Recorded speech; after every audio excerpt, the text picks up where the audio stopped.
حضرت علی فرماتے ہیں، زندگی کے 3 اصول بنا لو، اس سے ضرور معافی مانگو جسے تم چاہتے ہو، اس سے کبھی کچھ نہ چھپاؤ جو تم پر اعتبار کرتا ہو، اس کو کبھی مت چھوڑو جو تمہیں چاہتا ہو۔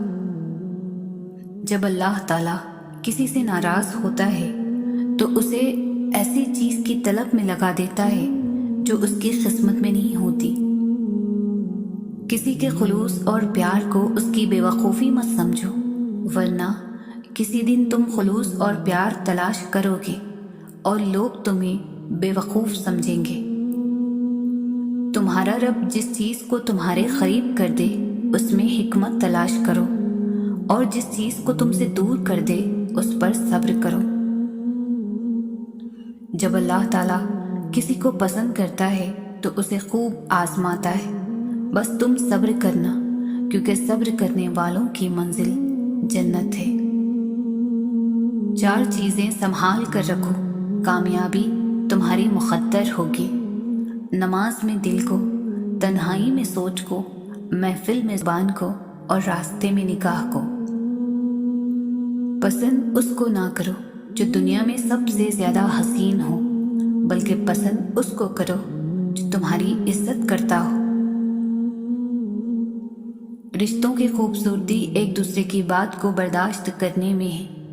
بے عیب انسان تلاش کرو گے تو اکیلے رہ جاؤ گے۔ تمہاری نیت کی آزمائش اس وقت ہوتی ہے جب تم کسی ایسے انسان کی مدد کرتے ہو جس سے تمہیں کسی چیز کی لالچ نہ ہو۔ کبھی کسی کے سامنے اپنی صفائی پیش نہ کرو، کیونکہ جسے تم پر یقین ہے اسے ضرورت نہیں، اور جسے تم پر یقین نہیں وہ مانے گا نہیں۔ دوستی اور محبت ان سے کرو جو نبھانا جانتے ہو، نفرت ان سے کرو جو بھلانا جانتے ہو، اور غصہ ان سے کرو جو منانا جانتے ہو۔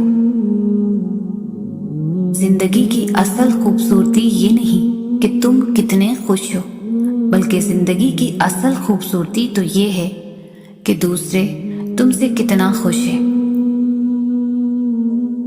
کبھی تم دوسروں کے لیے دل سے دعا مانگ کر تو دیکھو، تمہیں اپنے لیے دعا مانگنے کی ضرورت ہی نہیں پڑے گی۔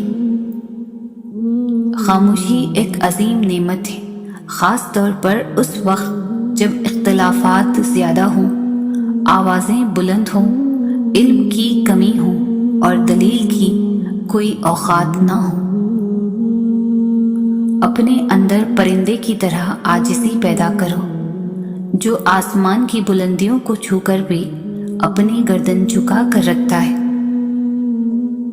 انسان کے کردار کی 2 منزلیں ہیں، دل میں اتر جانا اور دل سے اتر جانا۔